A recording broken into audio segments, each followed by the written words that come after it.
Guys, it's March. March is springtime, and we had 2 ducks hatch on Wednesday. We incubated some eggs from our farm, so these guys will eventually go live on our farm and lay us eggs to eat. And they are khaki Campbells. They're super cute. Oh my gosh, this is one of my favorite things about spring. Anyway, I just wanted to share my baby ducks with you because they're making my life exciting right now, and I thought you might find them cute. Have a great one, and I'll be back in a second to tell y'all about the basket.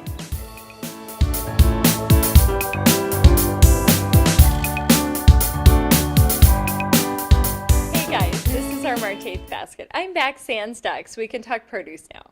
We have chili peppers, kale, pineapple,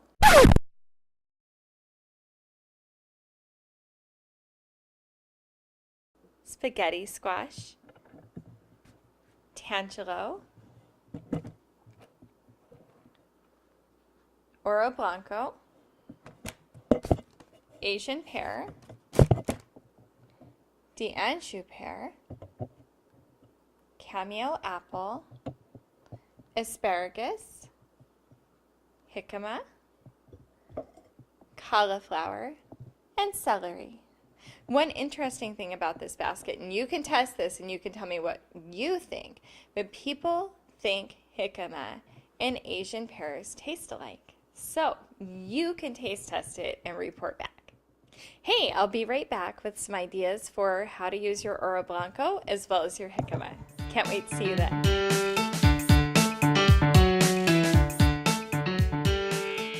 Let's talk about using some of the things from our basket this week.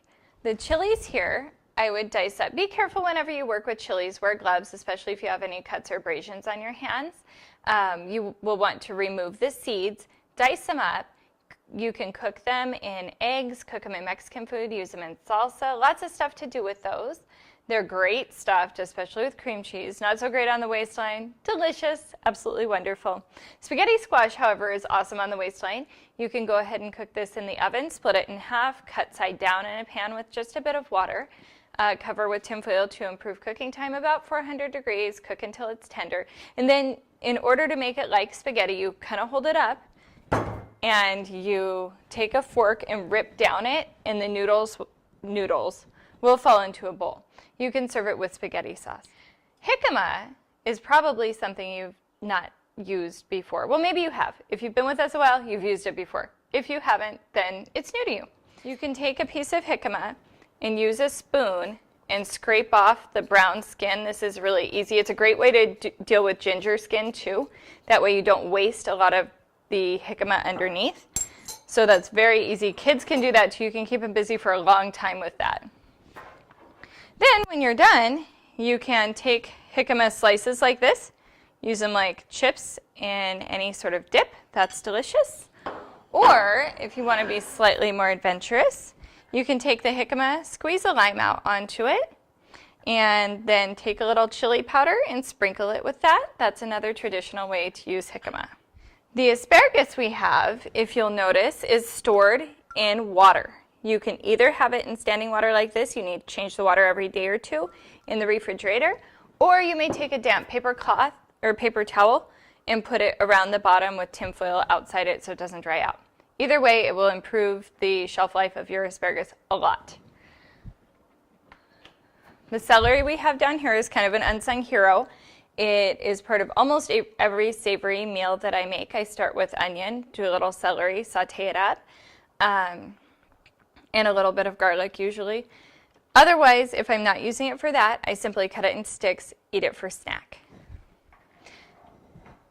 Cameo apples are interesting. They're a new type of apple. They came around in the mid-'80s. They were found in Washington. They were a total accident. Nobody knows exactly what they are a cross of. It's pretty unusual because most random crosses of apples end up being almost inedible. They're not very yummy at all. So it's kind of cool, but they are very sweet. They are crisp, little reminiscent of a Red Delicious, but a little bit nicer. Frequently, this one doesn't have a lot of striping. This one's a better example of the striping that's common for a cameo apple. The citrus this week, little squishy because it does have a loose skin. It's supposed to be that way. It helps you be able to peel it easily, and it's an easy peel citrus. So When you go to peel it, most of the pith comes off very easily with it. It's super easy for the kids to deal with, which I enjoy. I don't like peeling everybody's oranges. Our Oro Blancos, this one's a little greener. You can kind of see that. They can be anything from like as green as the pepper to bright yellow, which this one's a great example of bright yellow. You can use it cut in half like you would in a grapefruit. You can broil it like you would a grapefruit, or they are sweet enough that you can just use it in sections the way that you would an orange or other citrus. They do have a thick bit of pith under the skin. They smell amazing, by the way. They're a cross between a pomelo, which is very, very sweet and big, and a white grapefruit. They retain some characteristics of the grapefruit, but they're much, much sweeter. Anyway, I hope you enjoy your basket, and I hope these tips help you to use the contents of your basket. Thanks so much. Talk to you next week.